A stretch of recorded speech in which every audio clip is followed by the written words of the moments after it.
गोकुला में बाजई बधाइया आंगना उठाई सोहर आंगना उठाई सोहर हो।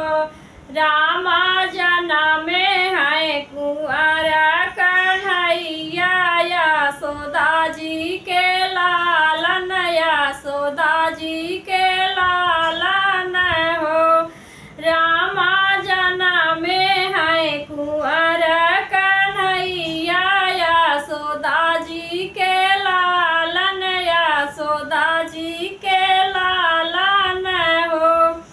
कृष्ण के बड़ी बड़ी अखिया का जला भाला सोहई का जला भाला सोहई हो।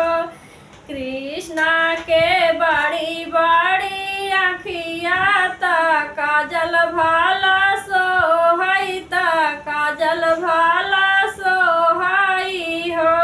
रामा बुआ लगावई काजरवा अंगुलिया ना डोलाई अंगुलिया ना डोलाई हो।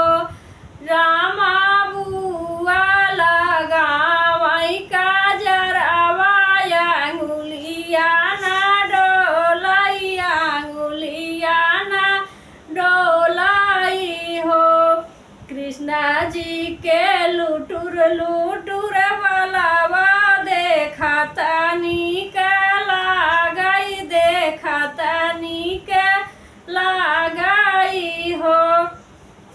रामा जैसे फूला बीच कलिया त मधुबन खिली गए मधुबन खिली गए हो।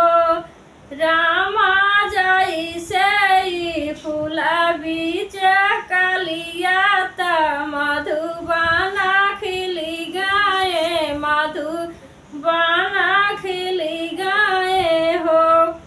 कृष्ण के छोटा छोटा पंगा घुघुरा भाला सोहई घुघुरा भाला सोहई हो। रामा खेलई अंगना दुअरवा देखत नीक लागई देखत नीक लागई हो।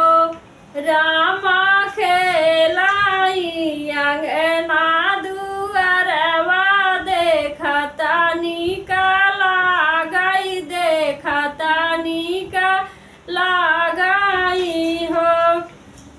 कृष्ण के छोटा छोटा हथवा बांसुरिया बजावई बांसुरिया बजावई हो। रामा मीठी मीठी ताना सुनावई बहुत नीक लागई बहुत नीक लागई हो। कृष्ण के छोटा छोटा दतवा मिसिया भाला सोहई मिसिया भाला सोहई हो। रामा कूचई माघैया ढोली पान बहुत नीक लागई देखत नीक लागई हो। रामा कूचई माघैया ढोली पान देखत नीक लागई देखत नीक लागई।